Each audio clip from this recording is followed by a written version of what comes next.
The classroom was silent except for the sound of pencils scratching against paper.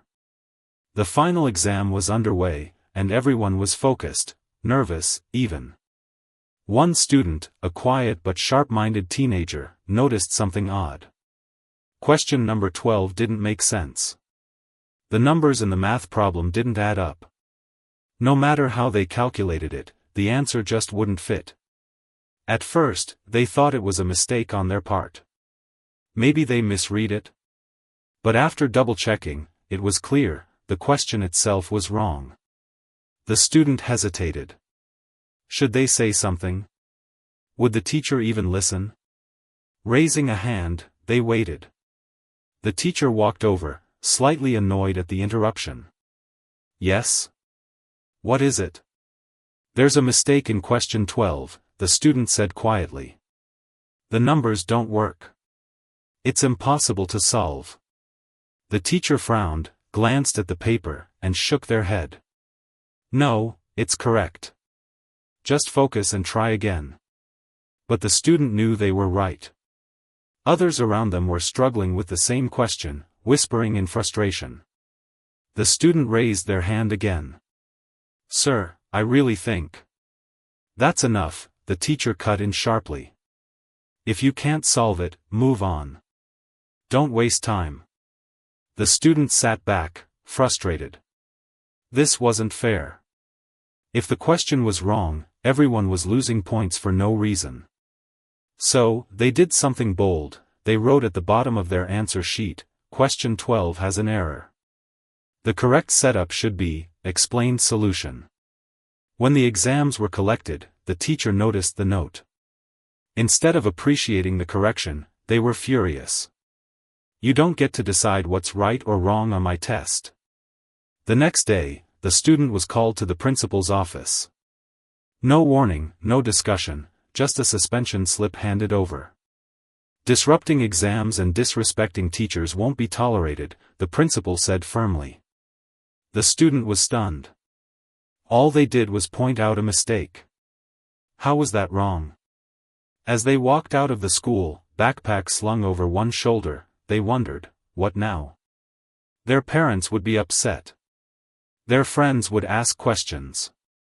And worst of all, their record would have this suspension for no good reason. But little did they know, this was only the beginning. The real storm was coming, and when it hit, no one would see it coming. The next morning, the student woke up with a knot in their stomach. The anonymous message replayed in their mind, I have proof the test was wrong. Who could it be? A classmate? A teacher? And why would they risk getting involved? They glanced at their phone. No new messages. School was still off limits thanks to the suspension, but they had to find out what was going on. They threw on a hoodie, grabbed their backpack, and headed out, telling their parents they were going for a walk to clear their head. The school parking lot was nearly empty when they arrived. Classes were in session, and the only sounds were distant chatter from open windows and the occasional slamming locker. The student leaned against a tree, phone in hand, waiting. 5 minutes passed. Then 10. Maybe it was a prank, they thought. Someone just messing with me. Just as they were about to leave, a figure stepped out from behind the school dumpster. It was the quiet kid from the grade below, the one who always sat in the back of the library, scribbling in notebooks. The student barely knew them, except that they were rumored to be some kind of math genius. You came, the kid said, adjusting their glasses. You're the one who texted me, the student asked. Yeah. And I can prove the test was messed up. They pulled out a crumpled test paper, the same exam. I took it early as a makeup test. Look at question 12. The student leaned in. The numbers were different. Very different. That's not the question we got, they said, stunned. Exactly, the kid replied. The teacher reused an old test but changed some numbers last minute. They must have forgotten to update this one. So half the class got a broken question, and the other half got the right one. The student's mind raced. This wasn't just a mistake, it was unfair. Some students had gotten an impossible question, while others hadn't. And instead of admitting the error, the teacher had doubled down and suspended the only person who spoke up. "What do we do with this?" the student asked. The kid smirked. "Up to you. But if you want to fight back, I know how." By lunchtime, the entire school knew. A blurry photo of the two test versions, one solvable, one not, had been posted online with the caption, "Guess which one our class got?" Students who'd struggled with the question erupted. "So we failed because of them?" "I knew it. I told my mom the question was impossible." "They suspended someone for telling the truth? That's messed up." Even kids who hadn't cared before were angry now. Their grades had suffered because of a teacher's mistake, and instead of fixing it, the school had punished the whistleblower. The cafeteria buzzed with outrage. A group of seniors started drafting a petition. The quiet math kid, usually ignored, was suddenly surrounded by people asking questions. And the teacher? Nowhere to be seen. The principal's office was flooded with emails before the final bell rang. Parents demanded answers. A local news reporter even called, asking for a statement. But the student, still officially suspended, sat at home, watching their phone blow up with notifications. Friends. Strangers. Even a text from their usually strict math tutor, heard what happened. "You did the right thing." For the first time since this mess started, they didn't feel alone. Then their screen lit up with a new message, from the principal. "Your suspension is under review. Be in my office tomorrow at 8 a.m. The student exhaled slowly. This wasn't over yet. But now? Now they had an army. The next morning, the student walked into the principal's office with their parents, heart pounding like a drum. The principal sat stiffly behind his desk, fingers steepled. The air smelled like old coffee and stress. "I've reviewed your case," the principal began, avoiding eye contact. "Given the new information that's come to light, we're lifting your suspension effective immediately." The student blinked. Just like that? No apology? No explanation? Their father crossed his arms. That's it? No accountability for the teacher who made the mistake and punished my child for it? The principal's jaw tightened. "The matter is being handled internally. The exam grades will be adjusted fairly." Internally. That word made the student's skin crawl. It meant secrets. It meant no real consequences. "What about the teacher?" the student asked quietly. The principal's expression turned icy. "That's not your concern. Now, if there's nothing else." There was a knock at the door. The school secretary peeked in, her face pale. "Sir, you need to see this." She handed him a phone. On the screen was a local news headline, "Students rebel after teacher's mistake leads to suspension. Is this a cover-up?" The principal's face went slack.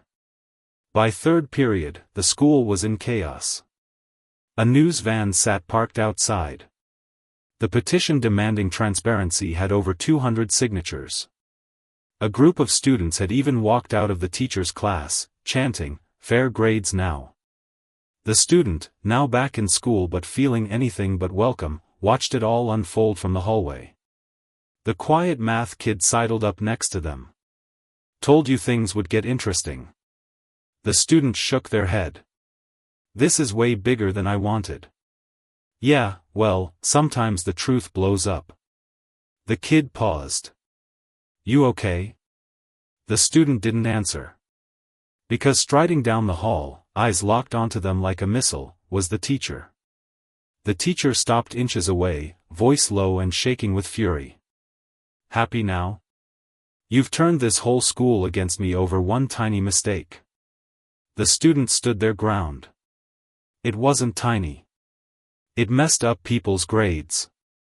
And you lied about it." "I didn't lie.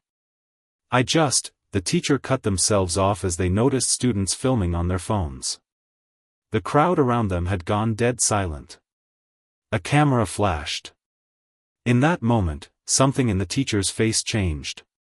The anger drained away, replaced by something worse, fear. They turned and walked away, fast. At lunch, the quiet math kid slid a folded note across the table. "You need to see this." Inside was a printed email, sent from the teacher to the principal the day of the suspension. "We can't let this student undermine our authority. If word gets out I reused a test and messed up the questions, it'll look bad for the whole department. Just give them a few days suspension, they'll drop it after that." The students' hands trembled. This wasn't just about a mistake anymore. This was a cover-up. And now? Now they had proof. The students stared at the printed email, their pulse roaring in their ears. This changed everything. It wasn't just an error, it was deliberate. The teacher had known. The principal had known. And they'd punished them to keep it quiet. Across the table, the quiet math kid tapped their fingers nervously. "So, what do we do with this?" The students swallowed hard.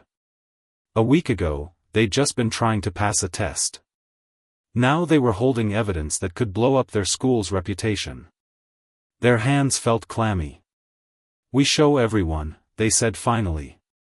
By the end of lunch, the email had been posted online. By the final bell, it had been shared over 500 times. The local news station ran an update, exclusive, leaked email suggests school knew about faulty test, suspended student to cover it up. The student's phone wouldn't stop buzzing, messages from classmates, interview requests from reporters, even a DM from a school board member, "We need to talk. This isn't how things should be handled." Their parents sat them down that night, faces grim. "We're proud of you for standing up," their mother said carefully, "but are you ready for what comes next? Real change means real fights." The student didn't sleep much. The next morning, the teacher wasn't in class. A substitute handed out worksheets without explanation, but everyone knew. Rumors swirled, the teacher had been placed on leave. The principal was in meetings all day. The school district had launched an investigation. At noon, an announcement crackled over the loudspeaker: "All students report to the auditorium immediately." The crowd buzzed as they filed in. The superintendent, a tall woman with a no-nonsense bun, stood on stage next to the pale-faced principal. "We've reviewed the allegations," she said crisply, "and found unacceptable lapses in judgment. The teacher involved is suspended pending further review. All affected tests will be regraded. Moving forward." A senior in the front row stood up. "That's it? No apology? What about the student you suspended for telling the truth?" The auditorium erupted in cheers. The superintendent held up a hand. "The student's record will be cleared completely. Anne." She hesitated, then nodded to the back of the room. "We'd like to hear from them directly now, if they're willing." Every head turned. The student froze.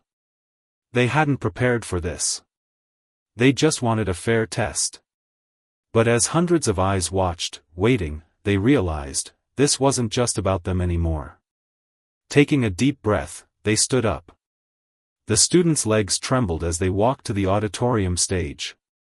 The sea of faces staring back at them blurred for a moment, some curious, some angry, some nodding in encouragement. The microphone squealed with feedback when they reached for it, making the crowd wince. They cleared their throat. "I didn't plan to say anything," they started, voice shaky. "I just wanted the test to be fair." A few murmurs rippled through the room. Someone clapped. The student gripped the sides of the podium. "But then I got suspended for pointing out a mistake. Then people said I cheated. Then we found out it wasn't just a mistake, it was a cover-up." Their voice grew stronger. "And now I'm standing here because you," they looked at the principal, "and you, at the superintendent, want this to go away quietly. But it shouldn't. The room was dead silent. How many other mistakes have been swept under the rug? How many other kids got punished for speaking up? The student turned to the crowd. We deserve better. We deserve teachers who admit when they're wrong. We deserve grades that aren't rigged. And we definitely deserve admins who don't suspend students for telling the truth. The auditorium exploded. Students leapt to their feet, cheering. A chant started near the back, "Fair grades. Fair grades." And spread like wildfire. The superintendent whispered frantically to the principal, but her words were drowned out by the roar. The quiet math kid was the first to reach the stage, thrusting a pen and paper into the student's hands. Sign this. Now. While everyone's watching.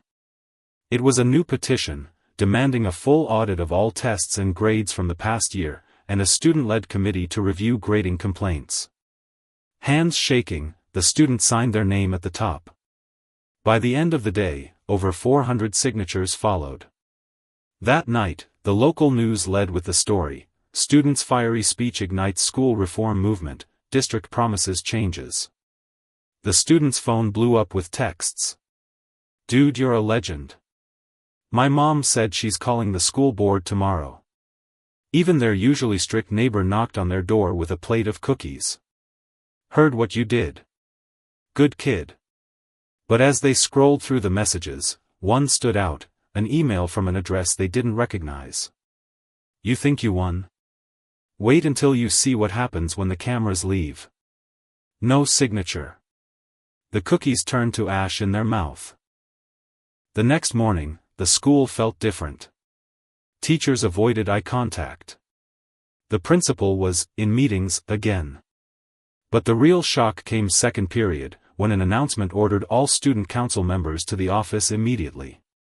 The quiet math kid slipped a note as they passed, "They're dissolving the student council. Restructuring. They're scared." The student clenched their fists. Of course. The second students demanded a voice, the system tried to silence them faster. But this time, they weren't alone.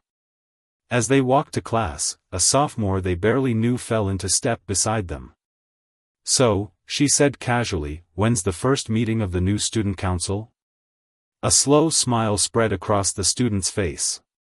Maybe the cameras would leave. But the movement? That was just getting started. The student stared at the anonymous email for the 10th time that night, the words burning into their mind, "Wait until you see what happens when the cameras leave." Who sent it? The teacher? The principal? Some random troll? A knock at their bedroom door made them jump. Their mother peeked in, holding a steaming mug. Couldn't sleep? The student quickly locked their phone screen. Just thinking. Their mother sat on the edge of the bed, placing the mug, hot chocolate, extra marshmallows, on the nightstand. "I saw the news. I'm proud of you." She paused. "But be careful. People in power don't like losing it." The student nodded, but their stomach twisted. They hadn't even considered how far someone might go to shut them up. The next morning, the school's front doors were plastered with bright orange flyers. Student LED grading review meeting, tonight, library, 4 p.m. No names. No sponsors. Just the words, "Because we deserve the truth," scrawled at the bottom. The quiet math kid smirked when the student caught their eye. "What? You thought one speech was enough?" But as they walked to first period, they noticed something odd, a janitor carefully peeling down every flyer. By lunch, they were all gone. The vice principal made an announcement, "All after-school activities require administrative approval. Unauthorized meetings will result in disciplinary action." The message was clear, they were being watched. At 3:58 p.m., the library was empty except for the librarian shelving books. The student hovered near the door, heart pounding. Had everyone gotten scared? Then. A side door creaked open. The quiet math kid poked their head out. Pust. Back room. Now. Inside the storage closet, crammed between boxes of old textbooks, sat 15 students, including 3 seniors from the disbanded student council. One senior held up their phone. They're locking the main library doors at 4. Good thing we know about the boiler room entrance, huh? A nervous laugh rippled through the group. The student took a deep breath. Okay. Who here has ever gotten a grade they thought was unfair? Every hand went up. For the next hour, they traded stories, failed tests with impossible questions, group projects where only some got credit, teachers who lost make-up work. The quiet math kid took notes on a legal pad, circling repeating names. By the end, they had a plan: document everything. Find patterns. And most importantly, stick together, the senior said firmly. They can suspend one of us. But not all of us. As they slipped out in 2s and 3s to avoid suspicion, the student finally felt it, not just anger, but something stronger. Hope. The email came at midnight. Not to the student, to their father's work account. Your child is disrupting school operations with false allegations. Continued involvement will impact their permanent record and college recommendations. It was signed by the principal. The student's father read it aloud at the kitchen table, face unreadable. Then he did something unexpected, he laughed. Thinly veiled threats? Please. He cracked his knuckles. I've negotiated with corporate lawyers scarier than this guy. But, what if they? Here's what we do, their father interrupted. You keep fighting. I'll make some calls. And when they realize threatening kids and parents backfires? He smiled. That's when real change happens. For the first time since this started, the student wondered if they might actually win. Then their phone buzzed. A text from an unknown number, just a photo. Of their house. Taken from the street. Tonight. The students' hands shook as they stared at the photo of their house. Someone was watching them. Not just at school, but here. At home. Where they were supposed to feel safe. Their father snatched the phone, his face hardening. That's it. We're calling the police. No. The student grabbed his arm. If we do that, they'll just say it's a prank. And then they'll know we're scared. The room fell silent except for the ticking of the kitchen clock. The student took a deep breath. We need to be smarter than them. The school was buzzing with tension. Students whispered in huddles, casting nervous glances at teachers. The student walked through the halls with their head high, ignoring the pit in their stomach.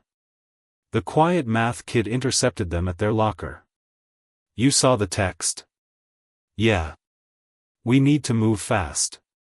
The student pulled out a flash drive. I stayed up all night compiling everything, test discrepancies, the email cover-up, threats against students. It's all here. The math kid's eyes widened. What are you going to do with it? The student smiled for the first time in days. What we should have done from the start. As students poured outside for lunch, they found something unexpected. A projector had been set up, facing the school's main wall. The students stood beside it, the quiet math kid at their side. A crowd gathered as the projector flickered to life. For the next 10 minutes, the entire school watched a slideshow of evidence. Side-by-side test comparisons. The damning teacher-principal emails. Screenshots of threatening messages. Even security footage of the janitor taking down flyers. The courtyard erupted. Teachers tried to intervene, but there were too many students, hundreds of phones recording everything. The principal burst through the crowd, face purple with rage. Take this down now. The student didn't flinch. Or what? You'll suspend me again? Call my parents? Take a picture of my house in the middle of the night? A gasp rippled through the crowd. The principal froze. Then, a new voice. That's enough. The superintendent pushed through the crowd, followed by 2 school board members and a police officer. She looked at the projection, then at the principal. My office. Now. As they marched away, the entire courtyard exploded in cheers. The changes came fast. The teacher was fired. The principal was reassigned. A new grading review system was implemented. Security cameras were installed in the school parking lot. The students sat in the newly reformed student council meeting when the quiet math kid slid them a note. You did it. The students shook their head and wrote back. We did it. Epilogue, Graduation Day. As the student walked across the stage to get their diploma, something unexpected happened. The entire student body stood up, not just clapping, but cheering. Teachers joined in. Even the new principal smiled and gave an approving nod. Later, as they tossed their cap in the air with friends, a freshman tapped their shoulder. Hey! I think there's a mistake on our history final. What should I do? The student grinned and pulled out a pen. Let me tell you how this works.